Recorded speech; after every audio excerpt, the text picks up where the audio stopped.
Thank you, Bana, for such a generous introduction. And I cannot start without thanking all the Cornell librarians and staff for their efforts and initiative in inviting me for this lecture. I also like to specifically thank Lynn Burtoya for organizing this event. We had many communications to follow up on that. And I thank you all for being here. But also I would, since two of the people who had a big hand in helping me when I was doing the research for this book for the past 10 years before its publication, two librarians, and they really helped me beyond the call of duties, and they happened to be present. The Middle East librarian, Mr. Ali Huweza, standing right there, and the reference librarian, Virginia Cole, who took a lot of patience with me to learn the work software and do my references, because when you use Arabic references, there was a glitch in the system. And she took a lot of time to help. Of course, there are other librarians who had special help in getting me references, like Jill, sitting there, even though she was an engineering librarian, but she helped me as well. So I cannot be more grateful than mentioning at least their names. I also would like to thank you all for being here and to share this conversation about a very sensitive and urgent matter. My voice is shaking at the beginning because I'm very passionate about this subject, needless to say. But eventually when I start, it will come through okay. And do let me, if everyone can hear me well, please. Okay.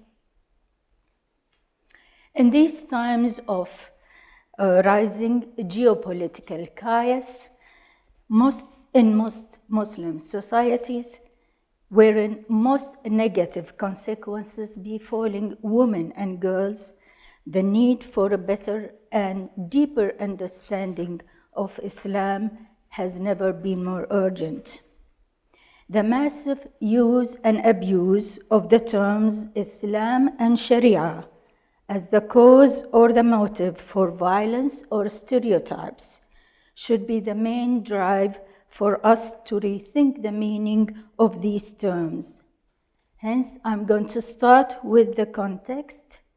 Next, I define the problem and some terms, suggesting some solutions. Then I elaborate with some examples and synopses of my book.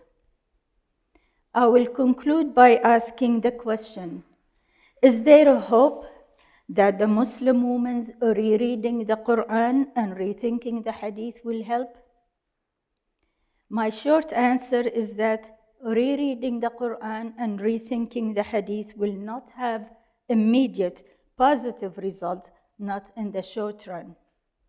I'm going to keep you in suspense, and I will tell you why later. Now I start with the context. It is fair to claim that the true message of Islam concerning women has rarely been practiced for the past 14 centuries since the Prophet Muhammad of Islam established the first Muslim community in the 7th century. That is because the male-dominated representations of Islam are based on biased interpretations of the Quran using traditional attributed to the Prophet without corroborating them by the Quran. These traditions were documented mostly by male scholars under the corpus of literature known as Hadith or narratives, solidified and institutionalized between 200 to 300 years after the death of the Prophet, as if men have the only authority on Islam. The results are the following sad status of most Muslim women and the unjust practices, including segregating women from men, secluding them in the name of modesty, discouraging and preventing them from congregational prayers and policy making, stripping them of their right to grant citizenship to their husbands and children, and more importantly, denying them direct identification with the Quran, meaning their intimate rereading and interpretation of the Quran by themselves and for their own emancipation. Thus, the majority of Muslim women did not have access to higher Islamic learning, i.e., deep knowledge of the Quran, and consequently, they were absent from developing and shaping Islamic thought. The main message of my book is that reported traditions attributed to Prophet Muhammad have evolved to significantly affecting the social, cultural, and political lives of all Muslims. Though centuries of scholarship were spent on authentication and trustworthiness of the narrators, little focus was on the content of these narratives and their corroboration by the Quran. Thus, my book, as Bona mentioned, is the first step in the comprehensive attempt to contrast Hadith with the Quran in order to bring to the surface the unjust practices, specifically concerning women and gender issues. In my book and other writings, I argue that a human right and human development of Muslim women will not progress in a meaningful and sustainable manner until the Hadith is re-examined in a new, fresh approach from within the Islamic framework. I emphasize that. Such re-examination also requires involvement of women in order to affirm their authority and intellectual practical leadership. I also argue that the reformation of Muslim societies will not take place until Muslim women regain their autonomous identity with the Quran and with the Hadith. So what is the problem? Definitely is not with Islam, and I'll explain why. Islam principally advocates the oneness of deity to achieve justice, meaning fair play. Muslims usually proclaim Islam by referencing two main sources, the primary and only divine source, the Quran, and the secondary source, which is the Hadith or the narratives. However, when an individual Muslim accepts a narrative such as the following, quote, women are inferior in faith and reason, end of quote, this individual could not have understood the message of the Quran, which Muhammad himself believed in and struggled for. This narrative must be rejected as it was fabricated. That is, Quranic revelation to Prophet Muhammad was intended as guidance toward the path of monotheism to prevent a human domination over another human. The path is the same path intended for Judaism and Christianity and is expressed in Arabic as Shari'atullah, meaning God's Sharia with a capital S, as you see, please refer to your definition sheet, or God's way as outlined in the Quran in its totality. Everything else is secondary. Unfortunately, the majority of today's Muslims erroneously believe that the Hadith, as well as the man-made jurist rules by Muslim male elite, are binding legally and morally like the Quran. These rulings, called Sharia with a small s, are not binding and should not be confused with Quranic Sharia. That is why I urged Muslim women to reread the Quran in my 2004 book, Women's Identity and the Quran. I also urge Muslim women and men, for that matter, to rethink Hadith in my new book because most of the gender-biased interpretations rely on reported and misused hadiths. In both books, I argue that despite the fact that Quranic guidance were intended to change tribal patriarchal norms of the time, Muslim women were hardly involved in the process of interpretation and in developing the principles of jurisprudence.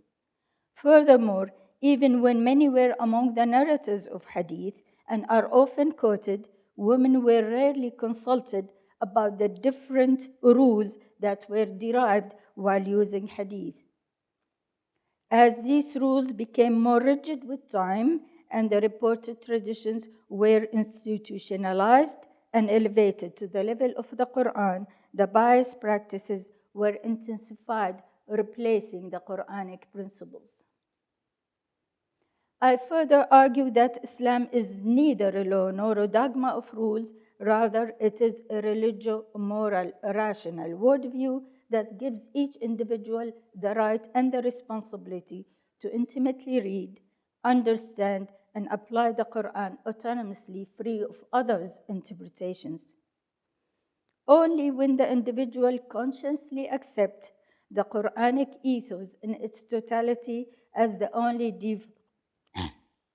divine and morally binding Sharia with a capital S, will he or she become bound legally by its guidance.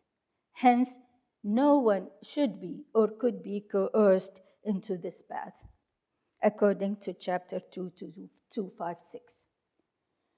That is because all humans are equal and all are individually responsible to do justice even against oneself or in favor of non-Muslim, according to chapter 4, 124 and 135. To reiterate, Quranic Sharia is neither the collection of rules derived by jurists nor the interpretations that were solidified by Muslim leaders and Western colonials and missionary powers under the term quote-unquote Islamic law. It is misleading to call the guidance of the Quran Sharia law or Islamic law, just as it is misleading to call juristic rules Sharia with a small s. I must add that most of the personal status code legislations in Muslim majority countries impose biased interpretations of the Quran, especially with regard to gender issues and women's role, because of the circumstances in which they were developed about 10 centuries ago. Since most of these legislation rely on hadith narratives that contradict the Quran, one cannot and should not equate hadith authenticity, and especially its authority, with that of the Quran. I repeat, one should not equate the hadith authority with that of the Quran. There is a difference between authenticity and authority. Thus, we need to change our perception of these terms in order to understand gender justice in Islam. Let me explain how Muslims confuse sources and meanings that were derived from interpretations. The written Quran, the primary and only divine source, consists of oral guidance revealed to Prophet Muhammad in the 7th century. This guidance was dictated by the Prophet as it was revealed in verses that were organized in 114 chapters. These revelations were gathered in one single book within 15 years after the Prophet's death without any change. Contrary to some Orientalists' claim that the Quran, quote unquote, remained fluid, the Quran was sealed with the last revelation, and the single copy remained intact since 645 AD, 645 AD.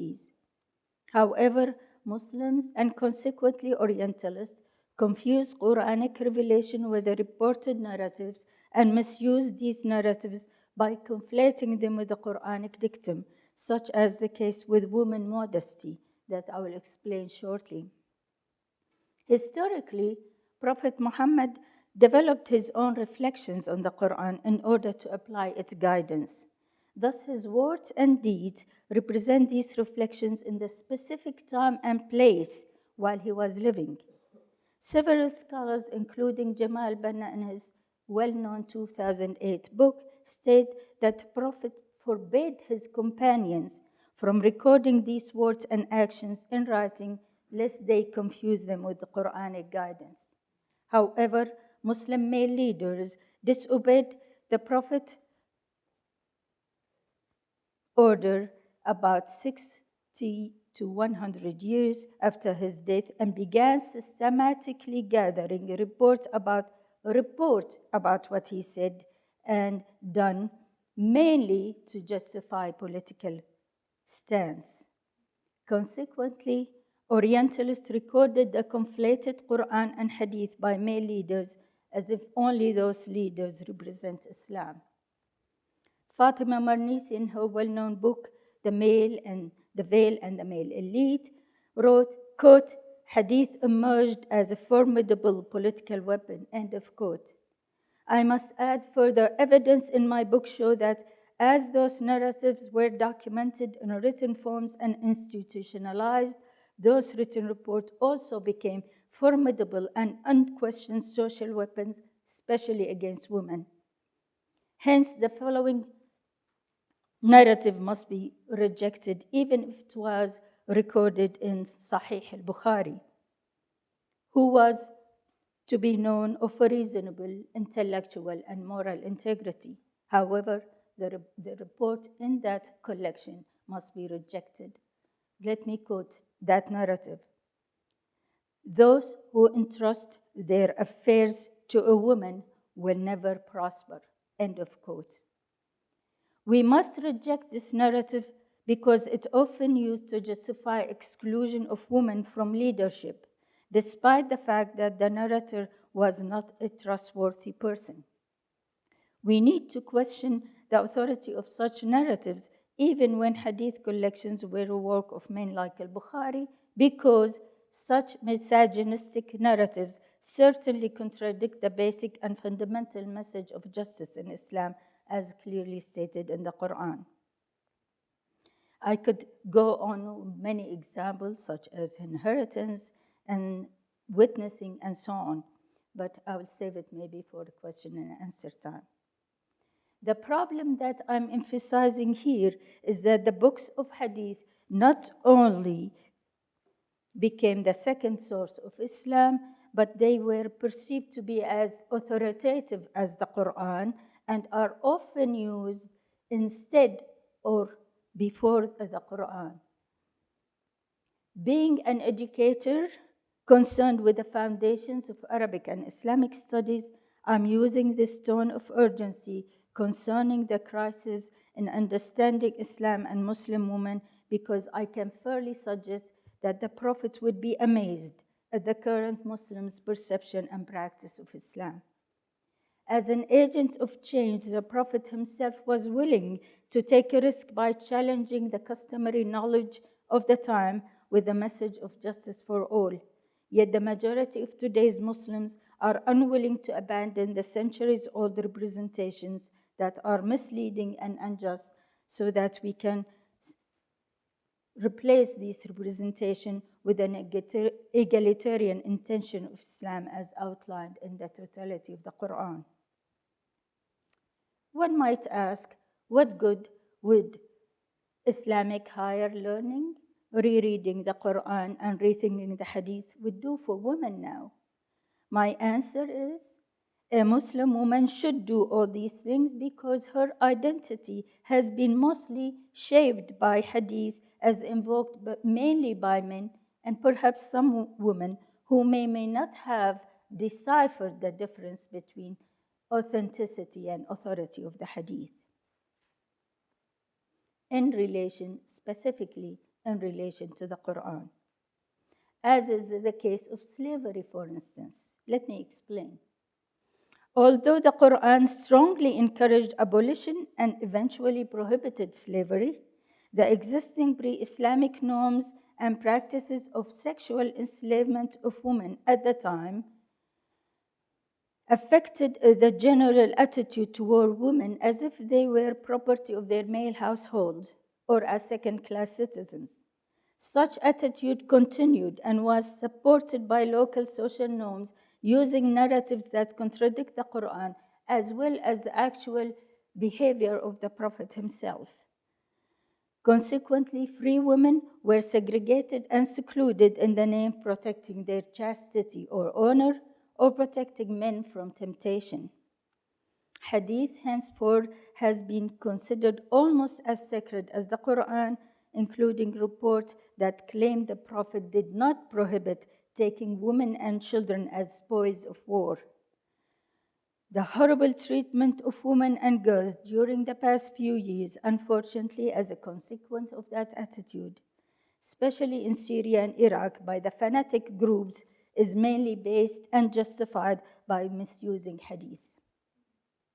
Muslim women should rethink Hadith, therefore, in order to change the misrepresentation of Islam, without which they may not emancipate by themselves and for their Muslim society to be transformed from within the Islamic framework. Now I present some synopses of my book with more examples to help analyze the prevailing attitudes and practices concerning Muslim women and the study of Islam in particular. In chapter 1, I assert that the book presents an ethical reading of Hadith and strategies for an equilibrated rethinking of it. Such rethinking requests the following 4 things. A, presenting a pedagogical paradigm to rethink and to act within the balanced perspective of Islam and its primary source, the Quran, away from the many layers of imitating precedents and from Western rationalization of Islam. B, facilitating for Muslim women the strategies to realize their own identity and to relearn Islam in its clear, transforming meaning through the higher Islamic learning module. C, interpreting human rights activist concerns within the Quranic mandate for a just human society, meaning a sustainable change of women's role in the true order of things as the Quran suggests. And D, asserting that by claiming to apply Sharia in a recent movement of quote-unquote Islamization, while actually applying certain jurisprudence ruling, Muslims are acting against the message of the verses of the Quran, that each individual is responsible for his or her own faith and action, and the Prophet was only a bearer of the message and not responsible for others' action. In chapter 2, I discussed the 2 Quranic principles that could ensure peaceful and just Muslim society. First, observing the natural order of the world, that is the creation of male and female from a single entity. And second, developing action plans by means of educated and mutual consultation. The crisis in understanding Islam among Muslims grew worse when Muslims began using reported tradition before the Quran, particularly concerning women's role in the community, like the fallacy that the validity of female witnessing is one half that of male witnessing. This misrepresentation of the Quran make it mandatory for Muslim women scholar activists who self-identify with the Quran to rethink Hadith within the spirit of the Quran. I further explain how the Quran teaches that all, including prophets, have to guard against unjust interpretations. Each individual Muslim has the moral obligations to stand up to uphold the Quranic rules of interpretation when the community itself conflates an interpretation with the Quran. Quranic verses support my argument that there is a crisis among Muslims in understanding Islam, and that the crisis is mainly the result of Muslims obscuring the first basic principle of Islam, that is, the oneness of deity.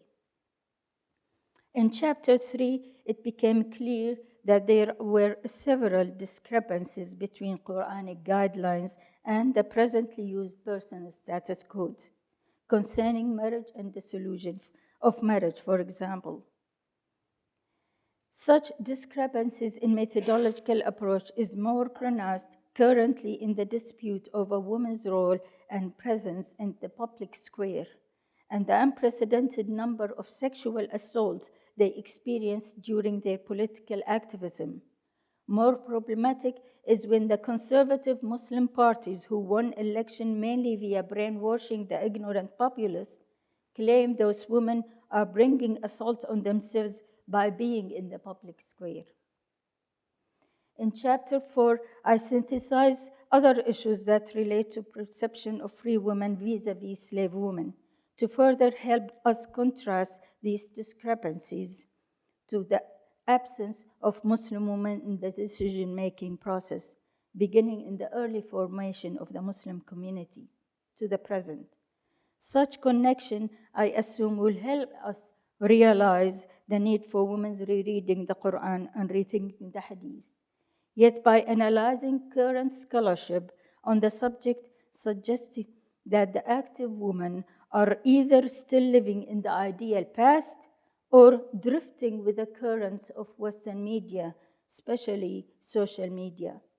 That's why I concluded chapter 4 with the argument that unless Muslim women realize the confused understanding of Islam stance on women's rights and gender justice, they will not be able to change the perception of women nor reform Muslim societies. In chapter 5 and in the conclusion, I blame us Muslims for misrepresenting Islam in our practice and for confusing Islamic sources and meanings. This confusion might have added to the ignorance and the misrepresentation of Islam and of Quranic Sharia by others. Ignorance leads to bigotry when combined with prejudice. Worse, Muslim insistence on following precedent even led to further ignorance among the majority of women that crippled the entire society. Thus, Muslim women scholars who identify with the Quran need to rethink their own understanding of Hadith and of Islam before they ask others to do so. To conclude, I will elaborate on my earlier answer that acquiring Islamic higher learning, rereading the Quran, and rethinking the Hadith will not have an immediate positive result, not in the short run, because, as I said, the problem is not with Islam, but with the Muslim's mind and mindset and their representation and practice of Islam. Muslim societies have not awakened to the reality that a human development is a process that is based on balancing belief system with its interpretation, not on following a dogma or value system. Islam requires 3 distinct processes. First, deconstructing the habitual blind acceptance and transposition of social customs from one location and time to another. Second, making a connection between the message and the human interpretation of its nature. And last, reassessing the message on the basis of the need on the ground while preserving its principles.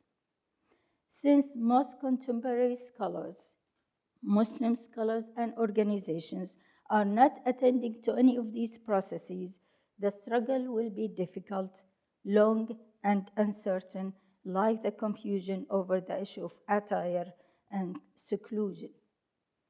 Clearly, the head cover is not required in the Quran, period.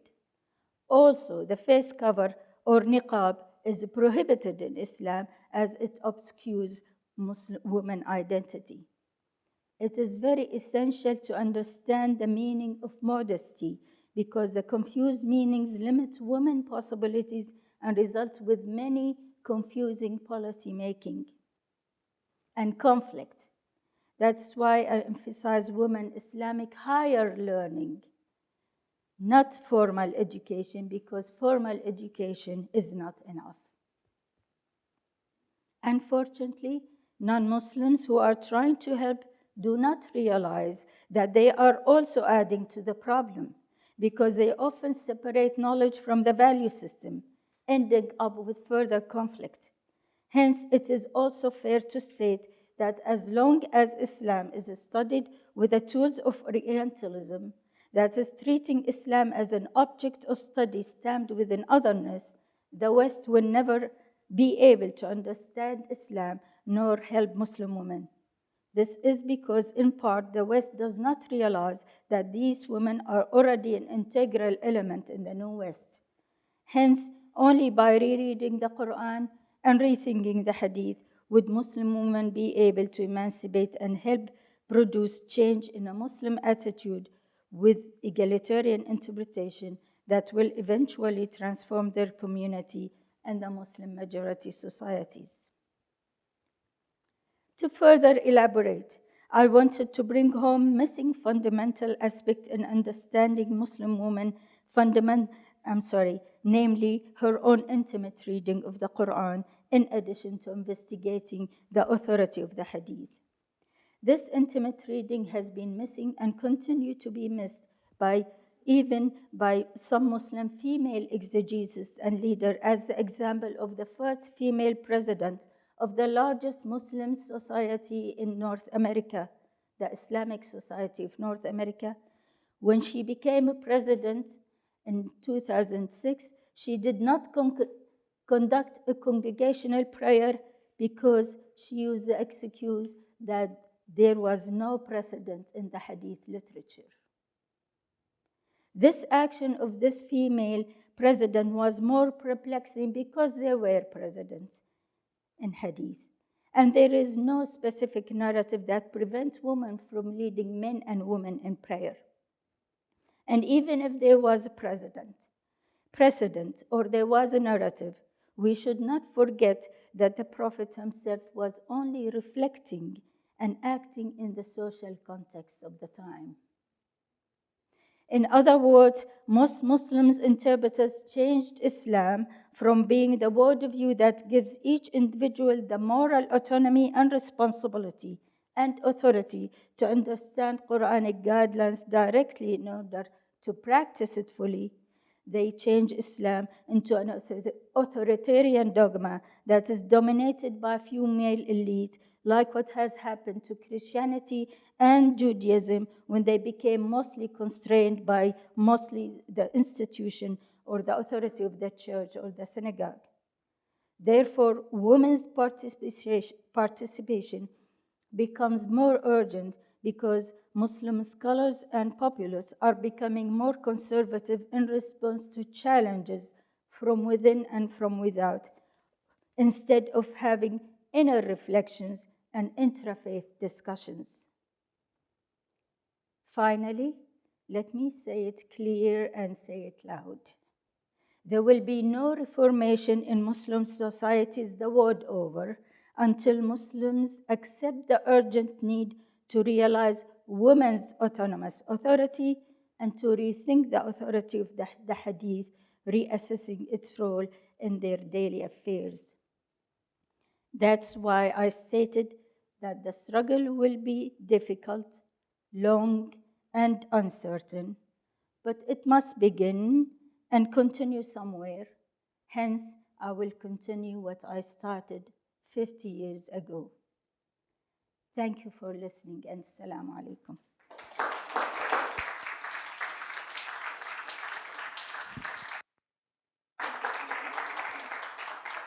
I'll be happy to take some questions now or comments, but please make it brief so we'll give chance.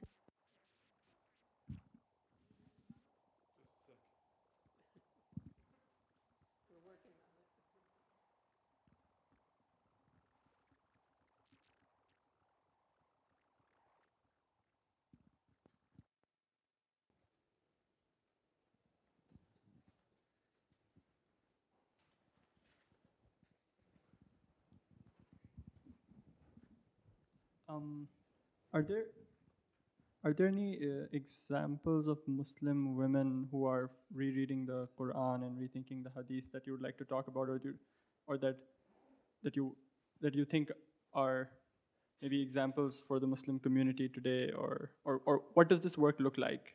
The work that you are encouraging Muslim women to do. Are there any examples of Muslim women who are doing that work? Yeah, yes. Uh, the question is, are there examples of Muslim women who are doing the work of reinterpreting the Quran and rethinking the Hadith? To my knowledge, there are few who are rethinking the Hadith. My effort in rethinking the Hadith was a response to most Muslims who were listening to my talks over 10 years after I published my first book, Women's Identity in the Quran. Every time I state something, they would say, no, but the Hadith states such and such. And that's what drove me to do the research on the subject. And I found that most of the Hadith that they were quoting contradicted the Quran. Yet, yes, there are many women, female scholar activists, specifically in North America and in Europe, who are have done reinterpretation of the Quran, beginning with the Pakistani American Rifat Hassan in the 1970s, and then followed by others in the 80s, like Aziz al-Hibri, and then in the 90s, Amina Wadud, Asma Barlas in the 200, and Kashi Ali in 205.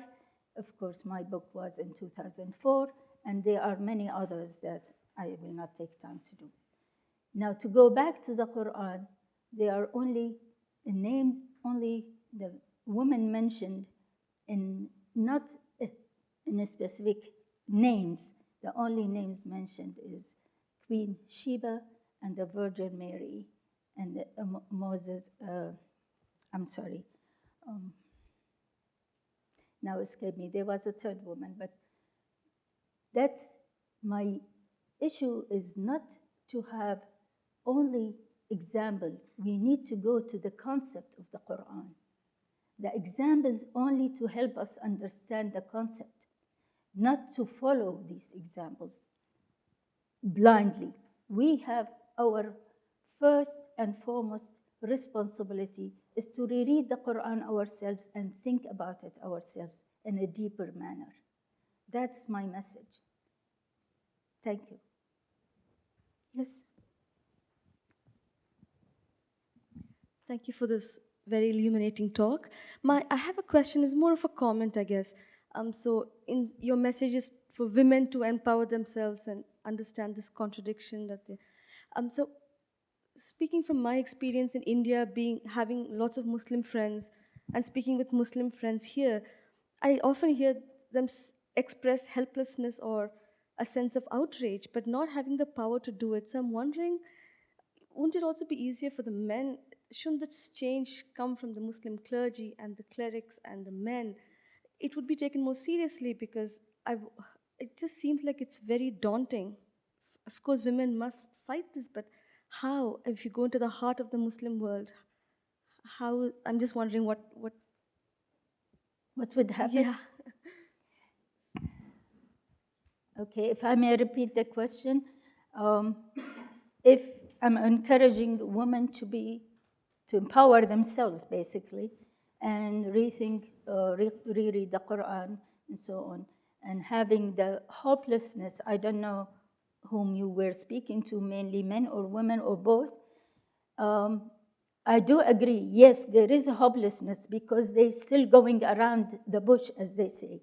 Instead of doing intra-faith discussion and rethink all these issues from its foundations, from Quranic principles, not from this interpreter or that imam or that sheikh, or this country or that society. These are all happening within a different cultural context and social norms. We need to think of Islam now in its 21st century. Muslims are very good at claiming the Quran is for all times and places, yet when it comes to discussing the Quran to say, oh, this we cannot discuss. We cannot rethink about it. How can we change this helplessness if we cannot discuss it? Now, talking about involving the leaders, there are many groups I know of in North America. For instance, the family group, special group in DC area, talking about discussing family justice and so on. Their main work is to educate the leaders of the mosque, who are mainly males, how to speak to their constituents instead of repeating the precedent, jargon that's been said for the past 14 centuries. They need to bring more enlightening to what are they talking about in terms of what is needed on the ground and what are the needs of the community in particular. So that's the hope, that there are many groups like this working on this issue. Now, within the Muslim majority societies, it's a completely different story. We need to start, as I said, with bringing the woman a better education in the religion. Because when I did my dissertation here in North America, I was interviewing many families for like 3 years. I was traveling between Canada and the United States, interviewing the fathers, the mothers, and the youth. I found a big discrepancy between what males knew about Islam, even though they may know a little more, and that knowledge might be biased in interpretations, but the women had very superficial knowledge only of certain rituals that does not take them any further than the prayer rug. They may repeat the Quran hundreds of times daily when they do their prayer, but they hardly understand the meaning of those verses that they are reciting. And that's a basic problem. Thank you. Seeing three, we'll start. Thank you. I found your message very hopeful for the future, so I hope that will prove to work out. I'm just wondering, you make it sound as if there's no ambiguity regarding the position of the Hadith versus the Quran, as if it should be clear that if you read the Quran, that it should always take primacy over the Hadith, and that there's a misinterpretation which has been going on for 1400 years. I'm just wondering, there must be millions of sincere Muslim scholars who have tried to get to the bottom of Islam. How can have they all been suppressed? Or what is the explanation for the fact that this reading, which should be clear, has not been spread throughout the world for such a long time? Well, the question is, if my message is hopeful, and I clearly made no ambiguous difference between the primacy of Quran over Hadith, and that all the interpretations in the last 14 centuries by many scholars has been based on that, why nobody came to talk about it in a different way, like what I did now, or some others you may not have heard before? The answer is the following. Those scholars, we value them in their own right, but they were interpreting the Quran in their time and space. That's very important. We need to keep reinterpreting, rethinking the Quran in a different time and a different place. Otherwise, it will become static. And that's what Muslims leaders in the last few hundred years are demanding. They say you cannot question any scholar. You cannot question prior or precedent scholarship because they are sealed. They seal them just as much as they think the Quran was sealed. And that's the wrong premise that they base their interpretation on. Now, in terms of why you haven't heard this, well, it takes a lot of research. Belief by itself is not enough. You have to always constantly rationalize what you are believing in. And the more you think of what you believe in, the stronger your belief becomes. And Muslims are not realizing that. They think if I start questioning anything, especially the Hadith, I mean, I don't want to say it, but some people, colleagues who know what I'm doing, they said, we are glad you are here, not in a different part of the world, because we may lose you. I'm not afraid of that. I've been working on this subject for many years and I tried for over 30 years working with different Muslim organizations, the most major Muslim organizations, including Islamic Society of North America, to bring this different paradigm into the perspective, into thinking further about the Quran and the foundations of Islam. Islam is now talked about only as being the rituals. Rituals only consist 5% of the Quran. The rest is about the social, political, and historical issues that relate to the Muslims in their daily life. And daily life is not 14 centuries, it's now and in this place or that place. And we have to think of it this way. Thank you so much for your presentation and your bravery for doing the work that you do. Thank you. My question is actually about sort of the space between now and the 7th century and everything that's happened in between, because I'm a historian of the Ottoman Empire. So for most of the things that happen in the contemporary period, I have counterexamples of how law functioned, how the Sharia was not codified, was very flexible, how I have cases of non-Muslims using Sharia all the time because it was sometimes more beneficial than their own church codes. So I have all these examples, but my real question is really about how can history be useful to you and the kind of activism you're doing. We have all of these precedents and all of these examples, including examples of women teaching Hadith in their home, which they frequently did historically. So women were teachers, they were knowledgeable enough so my larger question is really about the role of history in this, and can it be useful, and in what ways would you find it useful to your work? Yes, the role of history is important, and you cannot escape understanding history. And that's why I'm trying to do this business, because I want to understand contemporary history, why the Muslim society is in such a chaos. However, the examples you brought are all exceptional. They were not the norm. I'm talking about the majority of Muslim women, the situation, the sad and pathetic situation of the Muslim woman, as the young lady said, the hopelessness that's been expressed because they don't know where to start. However, also, when you talk about the non-Muslims using Sharia, which Sharia they are using? This is the question. Sharia is a very elastic word. That's why I made a specific emphasis on distinguishing between Quranic Sharia and the Sharia that is Muslims call when they include some verses of the Quran, some narratives of Hadith, some saying of other imams or scholars, and the jurisprudence rules all over the centuries. They all call it Sharia, but that Sharia, whether it's in Pakistan or Saudi Arabia, they big difference. Whether it's in Egypt or in Syria, they are big difference, or in Turkey. So we need to be very specific about what Sharia are we addressing. These jurisprudence rules that usually are called Sharia by Orientalists are misleading.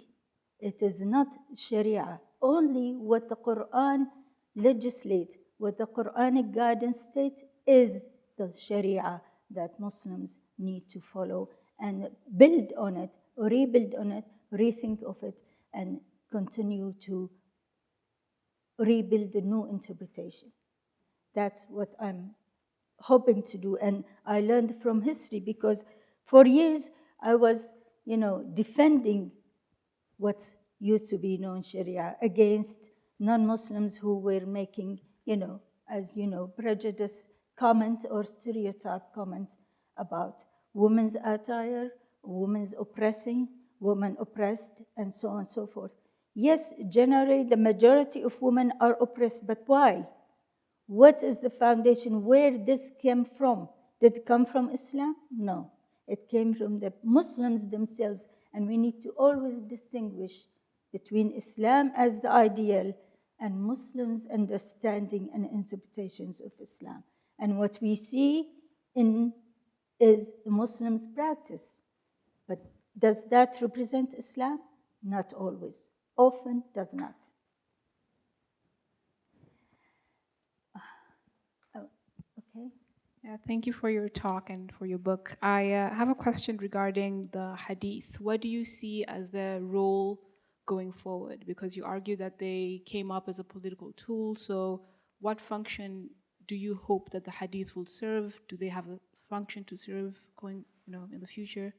Well, Hadith is part of the history of Muslims and Muslims' understanding of what the Prophet has done or said, if those ahadith were, authenticated. And even if they were, as we know, I'm not going to go in details now, there are different levels of authenticity of the hadith. And only certain ahadith or narratives, about 100 of them that are mutawatir, that one can consider as has an authority. So we need to be careful what level of authenticity we are talking about and why we are using it and how the main issue, how it corroborates with the Quran. Does it contradict with the Quranic specific verses related to this specific issue or not? If it contradicts, then I'm sorry, I have to leave it alone. It's part of history. We cannot ignore it. We cannot reject it as a whole. I'm not saying reject hadith. Please be careful. This is not my goal. My goal is to rethink its authority in relation to the Quran. That's the important part. So I don't know if I have a question lurking in my head, but I do have a comment and some connections that I've been making. What I found very hopeful is when you described Muslim majority states and the way women were following Islam in a ritualistic way rather than reaching for a deeper meaning. I'm from India. I come from a middle-class, educated Muslim milieu. It's shocking for me to go back and find my contemporaries, first cousins, younger generations, who have embraced the headscarf, and they're feminists for in all the senses of the word. They're professionals, lawyers, physicians, professors, businesswomen. But it seems to me, going in from the outside after close to 3 decades of being away, that it's a reaction to the image of Muslims, and it's like they're embracing their identity with the signifiers.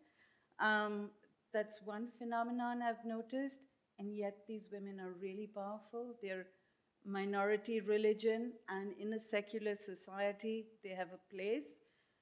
If they were to embrace your message of going to the roots and understanding the Quran and its essence, I see hope there. So that's what I wanted to express.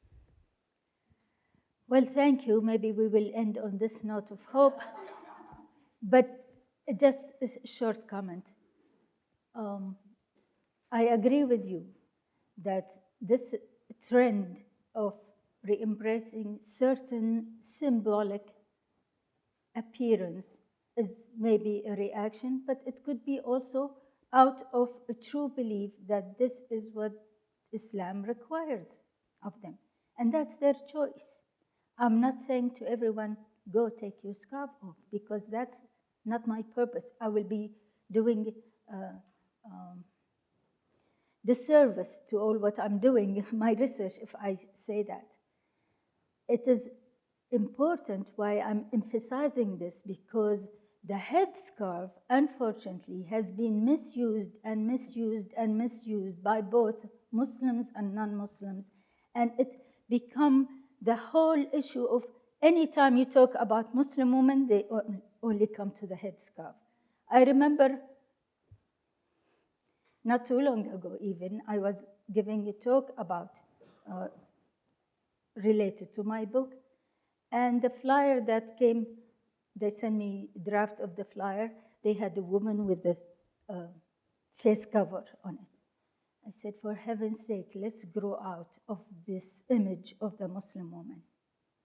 It is about time to rethink the Muslim woman as a person, as a human being that has the right and the obligation to stand up, not only to speak for itself, for herself, but to rethink for herself. So I would urge all these women, professional, successful feminists, non-successful feminists, whoever they may be, Muslim women, to rethink their Islam. That's my main message. And thank you all for being here and being very patient.